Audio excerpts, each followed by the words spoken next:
Ouais, donc là c'est les triticales pois, donc bienvenue à la ferme Bauduin. Donc là on est dans le nord à Thillon et Marchienne. Donc là bah, c'est quand j'ai fait ma conversion en agriculture biologique. En fait je voulais une céréale qui soit rustique et puis qui soit, enfin que les vaches aiment bien, hein, qui soit très appétante. Et donc là bah, avec les conseillers de Bio de France et de la Chambre d'agriculture, là on a tout de suite vu que cette plante-là elle se plaisait bien aussi. Donc le triticale c'est un croisement entre du blé et du seigle. Donc ce qui fait qu'il est très très haut. Et puis c'est quand même, enfin on fait ça depuis 2016. Et donc là au début on a essayé, avant la conversion, on a essayé une dizaine d'hectares. Et donc là on a récolté ça vers mi-août et on a fait 50 quintaux. Et donc là les vaches elles ont adoré ça. Donc là c'est tout, je me suis dit hop c'est bon, on a trouvé les bonnes plantes. Et donc là depuis on met chaque année toutes les céréales. En fait en alimentation j'achète pas d'aliments. Donc là tout est produit sur la ferme. Donc ma base c'est le triticale pois. Donc là tout le monde a ça. Donc que ce soit on a un troupeau laitier, un troupeau allaitant. Donc on a 70-75 vaches laitières. Donc là on fait du lait bio Candia Grand Lait pour la coopérative Sodial. Et puis après on a un troupeau allaitant. Donc j'ai 43 vaches allaitantes. Et donc là on a une particularité, c'est qu'on élève les mâles en bœufs. Donc là parce qu'on a beaucoup de prairies éloignées, donc pour valoriser les prairies. Et donc là le triticale pois, donc ça on met ça chaque année, hein, et on récolte ça donc à la moissonneuse batteuse, donc on le fait en sec. Et comme ça, on a du bon grain pour nourrir tout le monde toute l'année. Et on a aussi de la belle paille et de la bonne paille pour pailler les animaux. Elle ne se casse pas. Et après, l'écartement entre les feuilles, où l'épi il est quand même beaucoup plus haut. Donc les maladies, elles n'arrivent jamais à l'épi. Et après, ça bat au vent, c'est au soleil. Donc je veux dire, on a toujours des beaux grains. Nous, on sème ça un peu comme les anciens. Donc on sème ça après la Toussaint. Donc là, moi, pour le semis, donc là, moi, évidemment, je suis en bio, donc là, je sème des graines nues. Donc là, on va semer, donc là, moi, je mélange 225 kg de triticale avec 25 kg de pois. Donc là, je le mélange dans ma trémie de semoir. Mais après, on pourrait très bien le faire, de mélanger des big bags en vrac, le mettre dans une bétonnière et mélanger les pois aussi, ou avoir un semoir à deux trémies. Ça peut être possible aussi. Et donc là, moi, je le mélange à la main. C'est-à-dire que je mets 3 sacs de triticale, un tiers de sac de pois, je le mélange. Après, je remets mes 3 sacs de triticale, mon tiers de sac de pois, je le remélange. Donc ça, je fais ça comme ça. Donc là, on sème ça comme après la Toussaint. J'essaye de finir de semer ça avant la fin novembre. Et puis après, on laisse pousser. Donc là, nous ici, la grosse particularité, c'est qu'on est dans la basse vallée de la Scarpe, on est à 16 mètres au-dessus du niveau de la mer. Donc là, triticale pois, c'est quand même une plante qui aime bien l'humidité, hein. Donc là, un peu plus loin, là, pendant l'hiver, il y avait de l'eau qui était venue et le triticale, il est là quand même. Ça n'a pas moisi, donc c'est quand même une bonne plante qui se plaît bien à mon secteur. Donc à partir de début mi-mars ou fin mars, là dès que le sol est ressuyé, on va faire un passage à la houe. Donc là on fait un passage à la houe à 10-12 km/h. Donc là on fait juste ça. Et puis après on laisse pousser, on laisse pousser. Et après en général la moisson c'est je vois mes voisins en blé, eux, ils vont commencer plus tôt que moi et moi je vais attendre un peu plus le temps que les derniers grains mûrissent parce que le triticale c'est quand même des gros épis et le grain il va pas tomber aussi facilement que dans du blé. Donc là il faut attendre que ça soit vraiment mûr. Et donc là on moissonne ça avec des moissonneuses batteuses plutôt anciennes, voilà.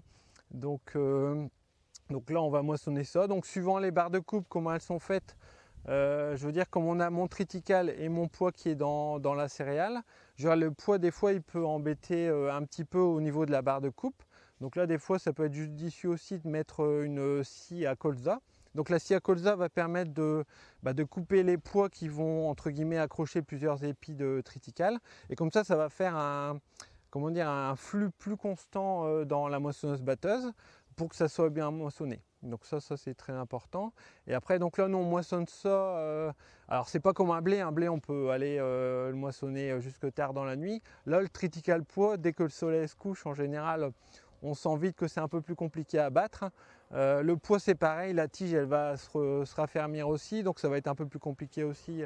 Donc là dès que ça va plus, on arrête, voilà. C'est juste ça, puis on redémarre le lendemain ou dès qu'il refait beau.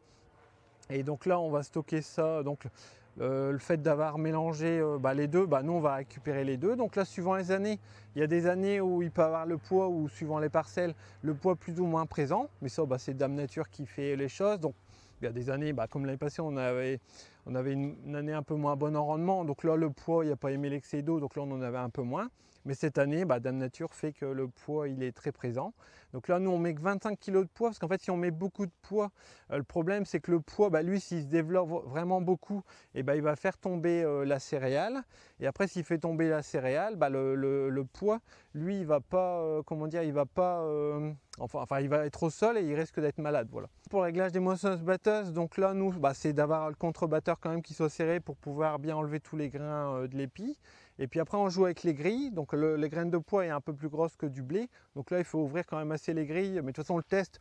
On prend des graines Triticale pois, on le met dans la trémie, dans les grilles. Et si ça tombe dans la trémie, ça c'est bon. Mais si on referme trop les grilles, le pois il risque d'aller derrière. Voilà. Pour la conservation, nous on stocke à plat. Donc après, on est en bio, donc je veux dire, on ne peut pas utiliser d'insecticides, donc on stocke à plat. Et après, ce qu'il faut tout de suite faire, c'est baisser la température du tas, parce que vous allez me comprendre, hier il faisait très chaud. Je veux dire, quand il fait très chaud, s'il fait 35 degrés, le grain on va le récolter à 35 degrés, mais 35 degrés c'est trop chaud pour le conserver. Donc là, il faut tout de suite le ventiler. Donc à partir de mi-août, là, il faut déjà donner un bon coup, mais c'est pareil. Mi-août, on ne peut pas descendre la température à 10 degrés, parce que l'air ne fait pas 10 degrés. Donc là, on va le faire en plusieurs étapes. Donc en général, je fais une ventilation pendant, j'ai 3 gaines de ventilation. Donc là, on va faire tourner ça une journée, 1 à 2 journées, 1 à 2 nuits. En fait, pour chaque gaine, donc je mets 3 ou 6 jours pour tout refroidir. Et après, on va refaire ça au mois d'octobre quand la température rebaisse encore. Et puis après, pour vraiment être sûr et pas avoir de soucis, là je vais refaire ça au mois de décembre quand il fait des nuits froides à 0 ou à 5 degrés. Là je vais rebaisser mon tas à 9-10 degrés. Et après il faut savoir que le développement des charançons c'est au-dessus de 17 degrés. Donc si on refroidit, sans utiliser autre chose, je veux dire, naturellement on va maîtriser ces insectes-là. Et puis après, la conservation, elle sera optimale, quoi. Donc là, pour la distribution, alors les vaches laitières, elles, c'est le robot de traite, donc avec une vis d'alimentation qui ramène au DAC du robot. Donc ça c'est fait suivant la production de la vache. Et après, moi, pour mes vaches à étendre, donc là, c'est un système, on fait travailler un peu les bras. Donc là, on remplit les seaux au tire-sac. Et puis on distribue, que ce soit les bêtes d'engraissement, ou pour mes jeunes bêtes, ou après pour faire venir mes vaches en chaleur, ça je leur donne ça aussi, je leur donne un petit 2 kg pour les chauffer. Donc là c'est aplati, donc là moi pour l'aplatir c'est Moulin Mobile, donc c'est une société en Belgique, donc qui va me l'aplatir, donc elle vient chercher le grain, elle l'aspire, elle l'aplatit, et elle le met dans mes cellules pour le distribuer au robot ou en tire-sac. Et après c'est un aliment qui est très très appétant. Donc qui dit très appétant, je veux dire les vaches elles adorent ça, je veux dire pour les vaches laitières c'est un aliment très complet.